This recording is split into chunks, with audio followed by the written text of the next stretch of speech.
Assalamualaikum warahmatullahi wabarakatuh. Salam sehat untuk kita semua. Selamat datang di podcast hari ini dengan tema Analisa Isu Digital Skill dan Digital Safety di Dunia Kedokteran. Bersama saya, Maudi Dr. Rini Azadin, kita akan membahas bagaimana perkembangan teknologi digital mempengaruhi dunia medis, khususnya dari sudut pandang 4 spesialis. Telah hadir bersama saya, ada Dr. Anton, spesialis neurologi. Apa kabar Dr. Anton? Alhamdulillah baik, Dokter Maudi. Kemudian ada dokter spesialis yang kedua, Dr. Aidil, spesialis urologi. Bagaimana kabarnya Dr. Aidil? Alhamdulillah baik, Dokter Maudi. Lalu yang ketiga ada Dr. Zaldi, spesialis obgyn. Apa kabar dokter? Baik, Alhamdulillah. Terima kasih Dokter Maudi. Dan yang terakhir ada Dr. Ayu, spesialis kedokteran fisik dan rehabilitasi. Halo Dr. Ayu. Halo Dokter Maudi. Nah, kita akan mengulas dua hal penting nih, ada digital skill dan digital safety. Mari kita mulai dari isu pertama. Isu digital skill yang kini cukup relevan adalah bagaimana dokter beradaptasi dengan teknologi digital, seperti penggunaan telemedicine, kecerdasan buatan untuk analisis medis, dan aplikasi edukasi pasien. Saya ingin dengar nih pendapat dari masing-masing narasumber. Mungkin bisa dari Dr. Anton terlebih dahulu ya dok, mohon pendapatnya dok. Iya, Dokter Maudi. Jadi mengenai digital skill ini, di dalam bidang neurologi, sebenarnya kemampuan membaca data dari perangkat digital seperti dari EEG atau MRI yang berbasis AI itu sangat penting. Dimana digital skill ini akan membantu kami mengidentifikasi pola lebih cepat, misalnya pada epilepsi atau pada kasus stroke, di mana tanpa keterampilan digital ini kita akan tertinggal dibandingkan dengan yang lain. Begitu Dokter Maudi. Baik, terima kasih atas pendapatnya Dr. Anton. Lalu bagaimana di bidang urologi Dr. Aidil? Mungkin Dr. Aidil bisa menambahkan? Terima kasih, Dokter Maudi. Ya, saya setuju sekali ya untuk kemajuan di dunia digital ini. Di urologi sekarang sudah ada robotic surgery, telerobotik, dan imaging 3D. Kalau dokter tidak punya skill digital, akan sangat sulit untuk memaksimalkan fungsi-fungsi dari alat ini. Padahal manfaatnya sangat besar untuk operasi minimal invasif, Dr. Maudi. Oh, ternyata sangat berguna sekali ya Dr. Aidil. Lalu kita minta nih pendapat yang ketiga, kalau dari bidang kebidanan, bagaimana nih kira-kira penerapannya Dr. Zaldi?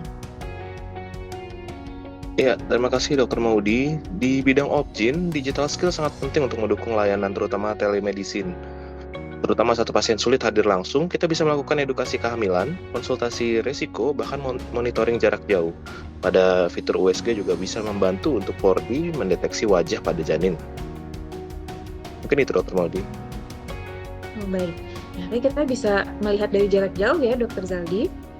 Lalu untuk spesialis kedokteran fisik dan rehabilitasi, kira-kira apa yang bisa kita berdayakan dengan teknologi ini Dr. Ayu? Baik Dokter Maudi. Untuk di rehabilitasi sendiri itu sudah banyak memakai digital therapy tools seperti perangkat robotik asistif atau virtual reality terapi atau program terapi yang berbasis digital ini sudah banyak meningkatkan aktivitas latihan dan mempercepat pemulihan dari fungsi gerak. Nah, tetapi dokter dan pasien itu harus sama-sama memiliki keterampilan digital agar terapinya itu bisa lebih efektif. Begitu Dokter Maudi. Oh, berarti harus kedua belah pihak ya dok ya yang menerapkannya dok ya? Betul, Oke, itu dia dokter. tadi untuk isu pertama. Terima kasih atas tanggapannya para dokter-dokter hebat sekalian.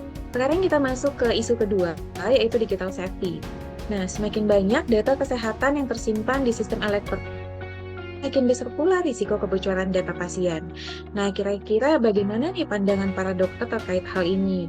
Mungkin kita mintakan kembali pendapat dari Dr. Anton. Bagaimana pendapatnya, Dok? Ya, Dokter Maudi, untuk digital safety, terutama pada pasien neurologi, contohnya adalah pada kasus epilepsi ya. Pada kasus epilepsi, data pasien neurologi seperti hasil MRI atau catatan epilepsi, catatan EEG itu sangat sensitif. Di mana jika sampai data itu bocor, itu bisa berdampak pada asuransi, satu, yang kedua juga pada stigma sosial pada pasien. Jadi keamanan digital, terutama data pasien adalah sebenarnya etika profesional yang harus kita jaga. Demikian Dr. Maudi. Oh, ternyata berkaitan dengan etika profesional ya, Dr. Anton. Ya, Lalu benar. kalau di bidang urologi, bagaimana nih kira-kira pendapat Dr. Aidil? Iya, kalau saya setuju dengan Dr. Anton, Dr. Maudi, digital safety ini menurut saya sih penting, karena kalau di urologi sendiri kan banyak pasien yang takut kalau data medisnya tersebar, karena bidang urologi menangani kasus-kasus yang kalau dalam tanda kutip kita bilang ada bagian sensitif, dan tentu pasien tidak ingin datanya atau keluhannya diketahui oleh pihak lain yang tidak ada kepentingannya. Oleh karena itu menurut saya digital safety harus jadi prioritas oleh rumah sakit. Begitu Dr. Maudi. Baik, terima kasih Dr. Aidil atas pendapatnya. Lalu kita mintakan pendapat dokter yang ketiga, yaitu Dr. Zaldi. Silahkan Dr. Zaldi. Terima kasih Dr. Maudi. Dalam bidang kebidanan, obstetrik ginekologi, data kehamilan dan reproduksi itu bersifat sangat pribadi. Kebocoran bisa berdampak psikologis dan bisa berdampak hukum. Jadi sangat penting ada sistem proteksi yang kuat sehingga pasien bisa tenang dan merasa nyaman dalam pemeriksaan. Baik, terima kasih atas pendapatnya Dr. Zaldi. Kemudian kita beralih ke dokter terakhir nih, Dr. Ayu. Kira-kira dalam bidangnya Dr. Ayu, bagaimana menanggapi terkait isu ini? Silakan dokter. Terima kasih Dr. Maudi. Sebenarnya di rehabilitasi itu hampir sama ya sama ketiga dokter yang sudah memberikan pendapatnya. Kalau di rehabilitasi sendiri, itu pasien sering memakai aplikasi dari pihak ketiga. Nah, kalau tidak ada edukasi tentang keamanan digital, maka data mereka itu bisa dipakai tanpa izin. Nah, itu adalah tantangan yang besar untuk kita. Begitu, dokter. Baik, berarti kita harus ada edukasi juga ya dok ya, mengedukasi tentang keamanan data digital. Oke, mungkin cukup ya, luar biasa sekali pendapat para dokter-dokter ini. Nah, kalau bisa saya simpulkan, maka dari diskusi ini kita dapat menyimpulkan bahwa digital skill itu dibutuhkan agar dokter dapat memanfaatkan teknologi medis modern seperti AI, telemedicine, hingga bahkan alat terapi digital.